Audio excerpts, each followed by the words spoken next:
as a country, we don't have so much reference for, and we want him to have another 100 years. That's what we are all praying for. Because he's someone who's really evolved over time in different sectors of the economy. You guys do everything. We're going to get into that side of the conversation, but you guys do everything. Do you think you've actually, do you think he's nurtured you to really understand and also evolve the company like he has? And I'm asking this question looking at using Apple as an example. Mr. Job left. He's joined his ancestors, but the company still keeps producing new things, and you're wondering, like, was this part of the guy's plan? Are they just working based on his legacy, or they are being innovative? What's the plan at Kantanka? So Kofi, people don't know, but I have this belief that soldiers fight wars and generals win wars. Soldiers go to the battlefield to fight it, but army generals win the war. You understand? Yeah. What I'm trying to say is, I've been in the background scenes for about 6 years now, and trying to make sure that everything that I'm doing, more or less, let's say everybody knows the Rolls Royce, but nobody knows the engine in the Rolls Royce. You understand me? We don't care. He's trained me. We don't care about the engine. He's trained me to do you can do this thing, so go ahead and do it. I'll just be in the background. But from the public standpoint, we see you more aligned with what happens at the automobile company. What about the different segments of the group? I'm the CEO of the whole group. From the clinics, the schools, the farms, everything, the construction company, the quarries, the TV station. And people are going to see a lot of changes with Kantanka TV from next week. From next week ongoing, there's going to be a lot of changes. I'm a young man. Yeah. Me a guy. What's going to happen on Kantanka TV? So I have changed the management of Kantanka TV, and I've brought in someone that I feel the person has the experience. I don't do TV, but he does TV. So I've brought someone who does TV to do TV. So I'm expecting a lot of changes on Kantanka TV from next week going. Okay. Is it in terms of programming or everything? Are we going to see a lot more Ghanaian productions, made in Ghana productions, or you're going to do what other people do, bring those foreign materials and No, we're going to see a lot of Ghanaian African productions.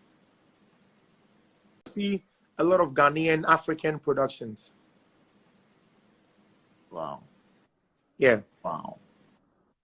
My father is a Pan-Africanist, so we're going to. That is the goal. That is the conversation. That is the everything. That is the focus. Yeah. Wow. From next week, yeah. Let's get to know your father a little bit. There's there are countless people.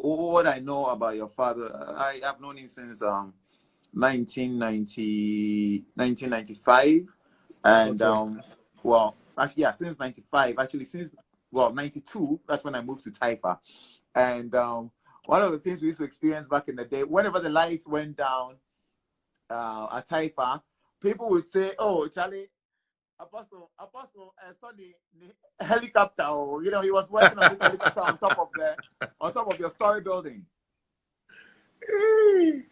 Did it ever fly? I remember. Yeah. Did it ever fly? No. Why? Before a plane takes off, there are a lot of certifications that you need to get before you are able to lift a plane. You understand? So, we didn't have those certifications Why did he start that whole manufacturing when he wasn't so sure if he would take up or that's the thing. My father, he's not only a dreamer. He's not just only a dreamer. He's an inventionist. He's an innovator. He invents stuff. The things my father did about, let's say, 10, 15 years ago are things Samsung and Range Rover are doing now. That's you understand?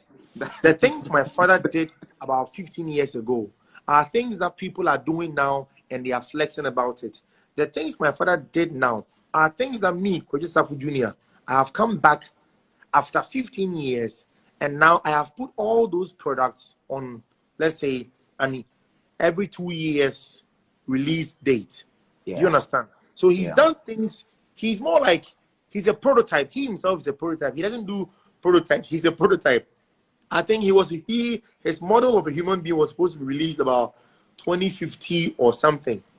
So the things that he does are things that people around now don't really understand. I mean, if you look at certain vehicles that we buy now, certain manufacturing things that we buy now, certain things, or let's say cars that we buy now, designs that we buy, that we patronize. I mean, now. can you check this out? People walk into their homes now, and in terms of technology, they just go home and like music, and the music starts playing. Your father was doing these things a long time ago. Who thought about this inventions about 20 years ago? Apostle Safo did. The kind of things that he thought about, that he did, it's insane. It's insane. The thing is, he's done a lot of things on the low, but they've not been able to get out there everything that we're talking about. Why has he taken it? I mean, your father is a dreamer. He has so much beneath his sleeves that have not been. I don't know if you know. The only time you see these things being done is when you have your annual events where you invite the media. We see a lot more innovative stuff being done, but then we don't see them out there for sale. Okay, so you know, if you go to America, London, and I don't know, was it Dubai? Every year there are countries that normally hold technological exhibitions. Yes. Most of these exhibitions that we see out there, it is not all these exhibitions that do come out to see the day of light. You understand? Right. That is what sometimes he does. But what he has done is, we have about 20 products that are going to be released on the market. Okay. Now, first of those products are the vehicles. I'll give you a preview. Second are electronic gadgets, television sets. Now, people are talking about, hey, when will Kantanka TVs will be coming out? Even in terms of raw materials to put together a TV set in Ghana, what we did those times where we use carved wood. I cannot go out and sell a TV made of wood out there. What if, in case what would you do? Yeah. What if it catches fire? Right. So now we've sat down and we've spoken to a company, something different. And in doing something different, he had to leave the village, come to Accra. I mean, look at someone who came, he's been in Accra for about 56 years. So you can imagine how old is he? How old his age is. I mean, he's really had it very tough. When coming to Accra, what did he want to do in Accra? Was it the usual, we're leaving the village, come to Accra? No, he wanted to learn a skill. Okay. Something that my father believes in, you knowing how to do something with your hands. Not only applying your brains, but having that sync, your brain telling your hands what to do and how to do it. He believes in craftsmanship. He believes in skill. So he learned welding in Accra. I mean, that was the basis. That was how he started this whole innovation, cars and all that. So it all started from welding? Welding, yeah. My father is a former worker of Valco. Wow. Yeah. So in terms of education, what's his background like? What I would say is he's gifted.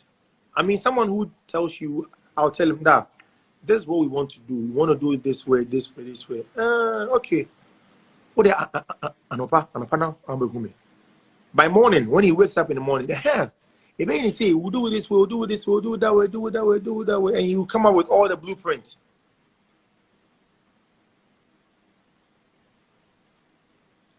What if it catches fire? Right. So now we've sat down and we've spoken to a company that we have the technology. All we need is the raw materials and the machinery to put that flat screen set together. Aside the TVs, we have stabilizers.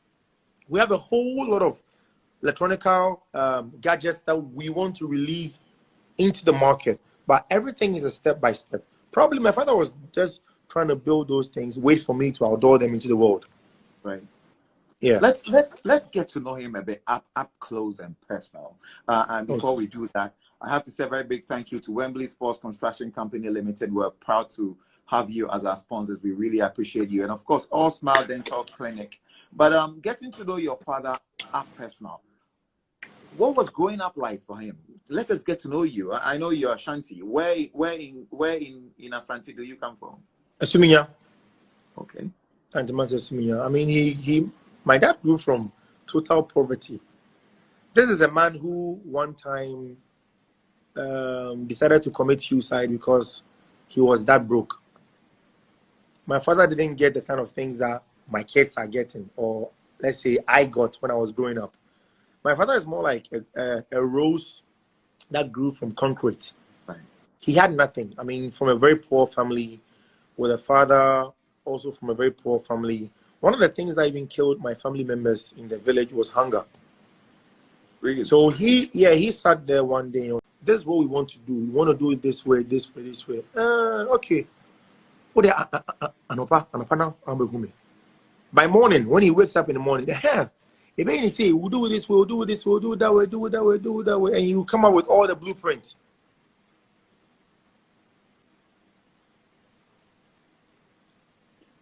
As I said, he's a prototype. Some people see him as, of course, he's a very spiritual person, but does he have like any connection? Like, does he tell you that he has a special connection with God? He doesn't have to tell you. He doesn't have to tell you. You know, if we all believe that God said he created man in his own image. I